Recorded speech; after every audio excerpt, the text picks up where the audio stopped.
এই 2 গ্লাস বেলের শরবত হয়ে গেছে। হ্যালো বন্ধুরা, আজকে এই যে বেলটা নিয়েছি, ফাটিয়ে নিয়েছি। এই বেলটা শরবত বানাবো আজকে। বেল আর দই দিয়ে শরবত বানাবো। এখন এটাকে জুসটা বের করে নিতে হবে, একটু জল দিয়ে এটাকে মুথে মুথে জুসটাকে বের করে নিতে হবে। একটু জল দিয়ে দেবো, এই যে গুড় দিয়ে দেবো, কিছুটা দই দিয়ে দেবো, একটু বিট নুন দেবো, ভালো করে মেখে নেব।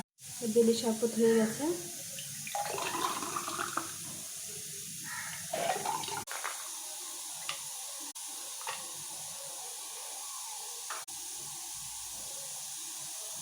বেলি শরবত হয়ে গেছে।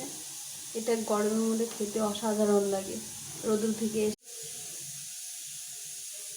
2 গ্লাস বেলি শরবত বানিয়ে নিলাম। এখন এটা খেয়ে দেখি।